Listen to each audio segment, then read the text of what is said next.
Bom dia, gurizada, tudo bom? Então, sigamos aqui. Então, hoje vamos ver na parte geral, nexo causal e resultado. Mateando pedal na quarentena. Então, onde é que nós estamos? Dentro do fato típico ainda. Então, a gente já viu conduta, certo?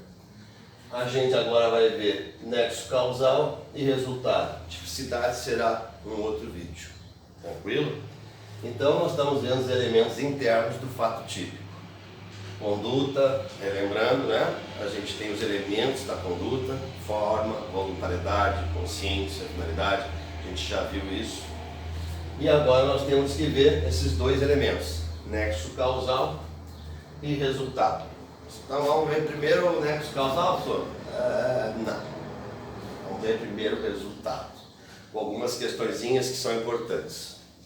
Então, a questão é, nós temos como se fosse um abismo aqui, né? Alguém pratica uma conduta, certo? E esta conduta poderá ou não resultar em alguma coisa, na lesão de um bem jurídico. Aqui nós temos um bem jurídico que está sendo protegido pelo direito penal.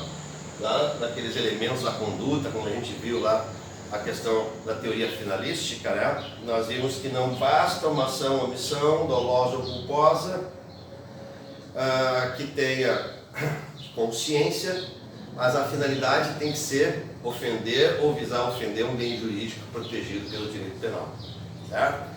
Então aqui, obviamente, está o bem jurídico que vai ser o motivo da ofensa ou a tentativa, né, de ofensa. Lembrando sempre que esse é o ponto mais importante, sempre que a gente depois for ver na parte especial, as famílias, né? As famílias, os bens jurídicos que cada família protege. Então, existe a família contra a vida, depois contra o patrimônio, depois contra a honra, depois contra a paz pública, a fé pública. Aquele ali é o bem jurídico. A gente tem que se concentrar sempre em que bem jurídico a gente tem que conseguir ofender. Certo? Então, nós vamos ver primeiro a questão do resultado. E o resultado é bem simples, não tem muito o que aprofundar, mas algumas questões precisam deixar ser esclarecidas aqui. Então nós temos o resultado. O resultado, ele pode ser de duas formas. Um resultado naturalístico ou um resultado simplesmente normativo. Claro, normativo que está na norma, na lei penal, toda ofensa, obviamente, é normativa, mas nem toda ofensa tem um resultado naturalístico, certo? Então, o que é importante saber aqui é que aqui só vai haver resultado naturalístico nos crimes materiais. E aqui poderá haver um resultado normativo, né, nos crimes, que também vai haver um resultado normativo nos crimes materiais, mas aqui a exigência de um resultado naturalístico, nos crimes de mera conduta ou nos crimes formais. Então, fazendo uma distinção básica aqui do que seria um do que seria outro. Começando aqui pelos crimes materiais. Então, os crimes materiais são aqueles que deixam vestígio, deixam uma marca. Existe aquilo no mundo naturalístico, como o patrimônio, a minha cuia de chimarrão, existe aquilo desse mundo naturalístico. Então, se alguém vem aqui e furta, leva, tira do meu patrimônio, nós olhamos no mundo naturalístico e não tem mais a cuia. Então, se não tem mais a cuia, né, ou alguém estava tentando levar a cuia, a gente vai dizer, bom, o patrimônio meu, né, que era a cuia, foi ofendido ou tentado ser ofendido. Muito bem. Então a gente vai olhar e vai enxergar. Um crime contra a vida, obviamente, deixa o vestígio de alguém que perdeu a vida. Então, esses crimes materiais exigem que haja, certo, esse resultado naturalístico, no mundo naturalístico. correto? Os crimes de mera conduta, tá, são aqueles crimes em que não há necessariamente o bem jurídico protegido, ele não é do mundo naturalístico. Então, por exemplo, o crime de invasão de privacidade. Então, entrar na casa de alguém ou permanecer na casa de alguém sem a sua permissão. Muito bem, então suponha que aqui seja o limite da minha propriedade e aqui o limite da propriedade de uma vizinha que está lá tomando banho de sol. Suponha, eu pego uma corda, amarro numa árvore e eu quero ver a vizinha tomando banho de sol. Aí eu pego e transpasso o limite do muro, obviamente, estou dentro da propriedade dela, vejo ela tomando banho de sol e volto. Isso foi invasão de domicílio. Veja? Não precisa deixar, embora possa, mas não precisa deixar nenhuma marca no mundo naturalístico, porque o que foi ofendido, o bem jurídico, foi a intimidade dela, que é de ordem subjetiva, certo? Então, um crime de mera conduta, a gente tem assim, ó, que eu tenho a conduta e já tenho ou não o resultado. Já tenho ou não o resultado. Ou seja, eu passei do limite da minha propriedade para da vizinha, certo? Pratiquei esta conduta. Ela se sentiu ofendida na sua intimidade, já tem o resultado. Ou ela não se sentiu intimidada, ou se ele disse, oi, tudo bom, Denis? Oi, eu voltei. Não teve o resultado. Ou eu consigo o resultado emendado na conduta, ou não. Então a gente pode dizer aqui, ó, que é como se fosse um círculo fechado. Vocês estão entendendo que entre a conduta e o resultado não há espaço para nexo causal? E não há esse espaço porque realmente não é necessário. Tranquilo? O que seriam os crimes formais, professor? Os crimes formais é a mesma coisa que um crime de mera conduta, ou seja, eu tenho aqui a conduta e o resultado emendadinho, só que os crimes formais são os crimes de mera conduta com rabinho. O rabinho é o resultado se prolongando no tempo, ou seja, há a possibilidade de um resultado além da mera conduta. Então, por exemplo, nos crimes contra a honra, eu tenho calúnia, difamação e injúria. Calúnia, eu calunio alguém, dizendo que ele praticou um fato tido como crime, ou difamação, difama alguém. Aquilo já é a mera conduta de ter praticado a calúnia ou a difamação, já é, certo, a prática consumada do delito. Porém, na calúnia e na difamação, ainda pode haver um resultado adverso, ou seja, ele pode perder emprego, perder clientes, ele pode ter, além daquela difamação, prejuízos e outros resultados que sejam indesejados. Portanto, é a mera conduta, já configura o crime, mas tem a possibilidade de um resultado mais lesivo ainda do que a própria conduta. Os crimes de mera conduta não têm essa previsão. Por exemplo, a injúria, eu injurio alguém, falo algumas coisas que a pessoa não gosta, é um crime de mera conduta.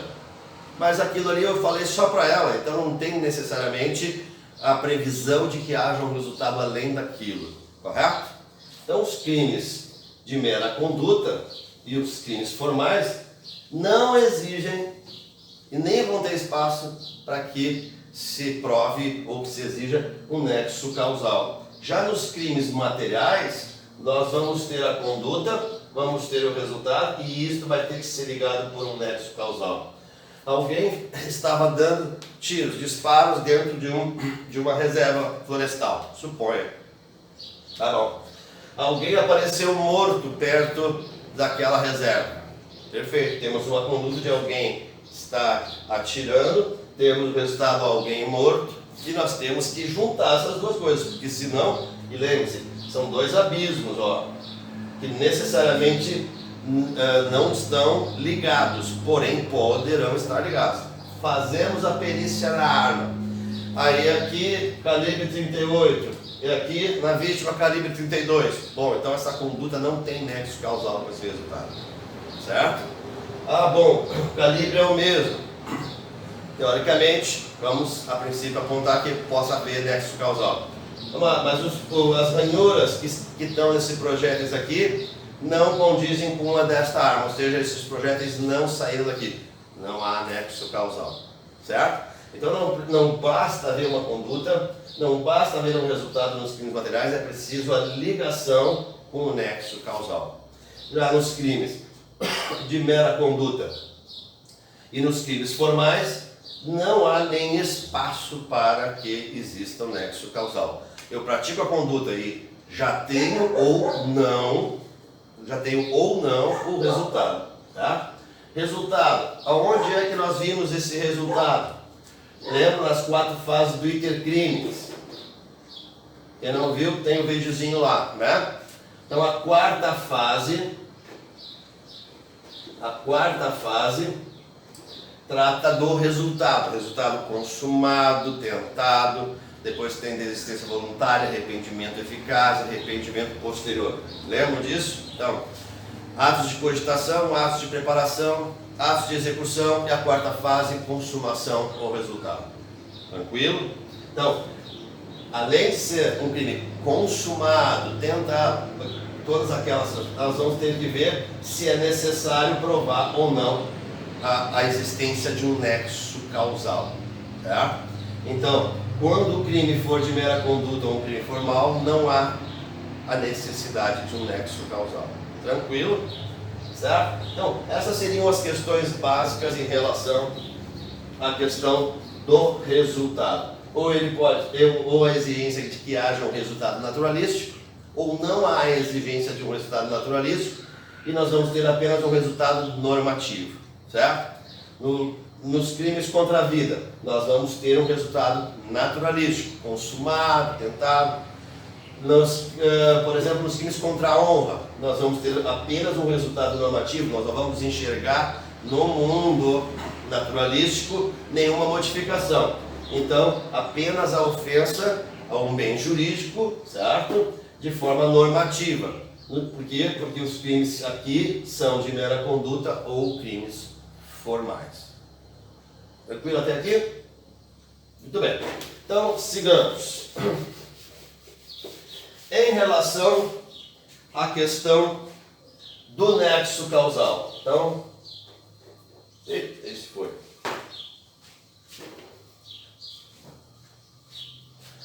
Nexo causal. Então, o nexo causal é aquela ponte que liga a conduta ao resultado, que é exigível nos crimes materiais em específico. A gente se divide em 1. Causas dependentes e 2. Causas independentes. As causas independentes se dividem em absolutamente independentes e relativamente independentes. Absolutamente e relativamente independentes. Tranquilo? Então, como é que nós fazemos? Vamos pegar um exemplo aqui. Vou botar então isso aqui para lá. Já está aqui. Né? A gente bota aqui nexo causal. 1. Causas dependentes. 2. Causas independentes, absolutamente ou relativamente independentes. Então, suponha que a gente tenha um sujeito, aí o sujeito dispara, aí nós temos um outro sujeito aqui que, a princípio, está morto. Nós temos aqui uma casa que vende armas. Nós temos aqui uma pessoa, uma malinha e a sua esposa, que é o intermediário que vende armas. Nós temos aqui a fábrica que confecciona as armas. Nós temos lá uma mina de onde são extraídos os minérios para que a fábrica fabrique as armas, para que o vendedor venda as armas, para que a casa de armas tenha armas para vender. Tranquilo? Muito bem. Então, nós temos aqui uma cadeia. Esse cidadão atirou e matou este cidadão. Então, isso aqui é um ponto. Essa pessoa vai responder? Claro, vai responder. Ah, atirou de forma dolosa, culposa, isso vai se ver depois. Mas, a princípio, essa pessoa está dentro da cadeia causal. Correto? Aí a pergunta é, essa arma veio de onde? Ah, veio desta casa aqui. E vem de arma. Perfeito. Será que tem relação com o crime em si? Vamos ter que ver. Bom, mas esta arma não pararia na mão dele se não fosse essa casa. Perfeito, mas essa casa não teria arma para vender se não fosse esse cara que vendeu. Esse cara que vendeu não teria arma se não fosse fabricado, se não tivesse minério. Muito bem. Aí nós vamos indo uma cadeia causal. Muito bem, mas daí também, se não fosse Deus criado, né? E a gente vai indo até Adão e Eva, se for o caso, né? Que, a princípio, e tem o pai dele e a mãe dele, se não existisse o pai dele e a mãe dele. Bom, então nós temos que fazer uma equação em relação a isso, tá? Que se chama equivalência dos antecedentes. Mas como é? É assim, a gente tira, veja aqui, bom, tem uma equivalência, muito bem. Mas como é que faz essa equivalência dos antecedentes? Com um método. Um método de eliminação hipotética, assomado da voluntariedade. Voluntariedade, vocês lembram? Dolo ou culpa. Muito bem. Então como é que faz? O método de equivalência dos antecedentes. Eu vejo toda a cadeia causal, já vi, mas daí eu estou chegando até Deus, então não me adiantou. Então eu faço a eliminação hipotética. Sem esse haveria crime? Não, então está dentro. Sem esse? Não, senão a arma não parava aqui, então está dentro. Sem este aqui, que vendeu a arma, também não teria. E a mulher dele? A mulher dele estava só acompanhando, então não tem. Mas ela está fora. Eu elimino ela, hipoteticamente eu elimino ela, o crime continua acontecendo. Muito bem, mas a fábrica está dentro e assim vai. Bom, com o método de eliminação hipotética eu tirei apenas a esposa do vendedor. Muito bem. Então basta isso? Não. Por isso que nós temos que ver a eliminação hipotética somada da questão da voluntariedade. Ou seja, nós temos que conseguir imputar isto a alguém que agiu dolosa ou ao menos culposamente. Então a pergunta é, que idade tem? 22. Como assim 22? Mas pode comprar arma com esta idade? Mas ele apresentou um documento. Mas este aqui não prestou atenção, ou esse aqui foi negligente. Muito bem. Se ele não queria a morte, mas agiu de forma culposa, ele está dentro da cadeia e ele vai responder juntamente com esse, só que de forma culposa. Ele vendeu a arma porque ele sabia para que ele ia utilizar e ele também queria a morte. Bom, então ele faz parte da cadeia e agiu dolosamente. Esse aqui, obviamente, ele vende armas. Armas, como dizem no jargão político, né? As armas não matam. Né? É o ser humano que mata, né?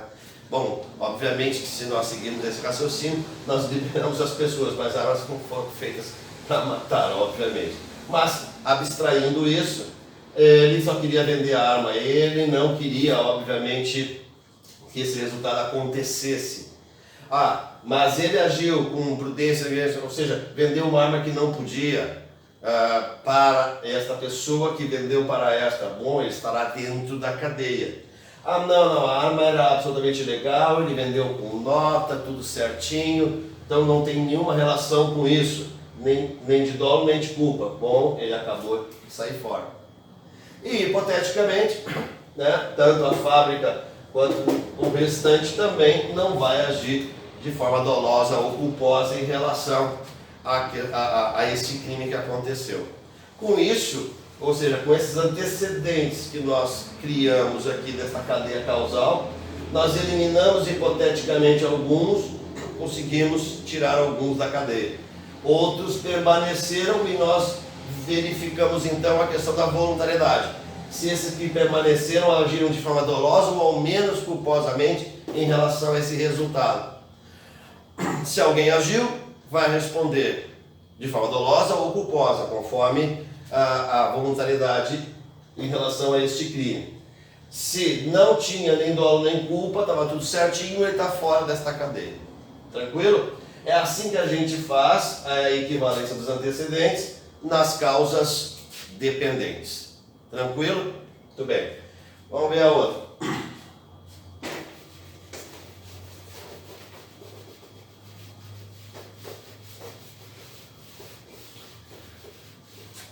Causas independentes, absolutamente e relativamente independentes.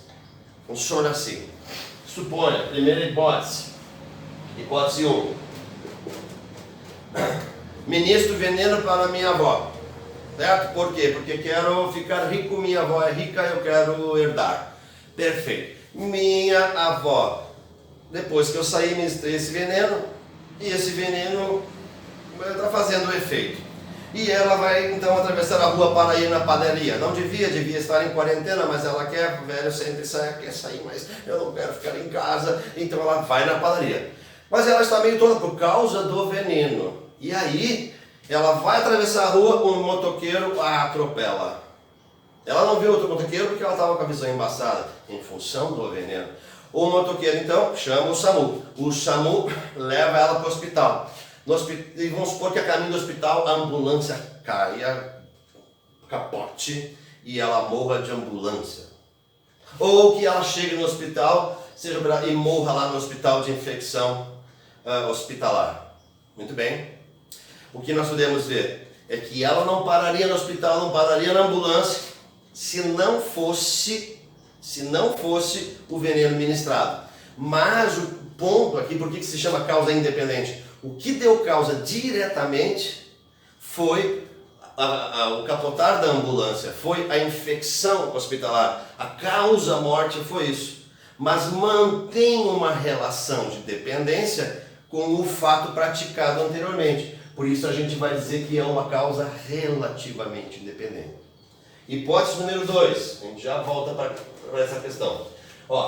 Hipótese número 2, ministrei o veneno, ela foi e ela estava com a visão embaçada, mas ficou esperando aqui, e aqui tem uma marquise, onde inclusive tinha várias pessoas. Enquanto ela estava esperando, pum, caiu a marquise, matou ela e matou outras pessoas que estavam ali. Qual foi a causa da morte? O que causou a morte? Foi a queda da marquise.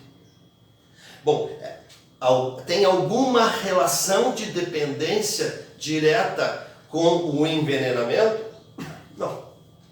Não tem. O que matou foi a marquise. Se tivesse ela envenenada ou não. Então, veja, nós estamos falando que esta causa independente é absolutamente independente à conduta que foi praticada anteriormente. Ou seja, o ministrar o veneno em nada se liga com este resultado final, que foi a morte dela.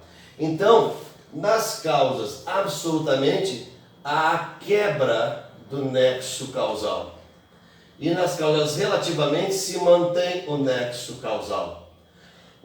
Então, na absolutamente dependente, ele não pode responder pelo resultado morte. Ele queria que ela morresse, mas o que deu causa foi uma causa independente, no caso, absolutamente independente. Então, ele poderá responder, no máximo, na forma tentada. Não pode responder pelo homicídio consumado, porque o que consumou foi a queda da marquise. Tranquilo? Como nas causas relativamente independentes se mantém o nexo causal, e não tem como separar, ou seja, ela não ia parar no hospital se não fosse o envenenamento, não há a quebra, se mantém o nexo causal. E nesse sentido, então, ele responderá pelo resultado, que é a morte da velhinha da forma consumada. Tranquilo? Então, veja que nós temos uma lesão a um bem jurídico. E isto tem a ver com o resultado. O bem jurídico ofendido, certo? Nos vai dizer de que resultado nós estamos falando. Um resultado naturalístico, um resultado normativo. Isto foi consumado, foi tentado, como foi? Muito bem, temos aqui a ofensa. Temos uma conduta. Então, nos crimes materiais, precisamos demonstrar este nexo causal. Nos crimes de mera conduta ou nos crimes formais, este nexo causal não tem nem espaço para ser provado.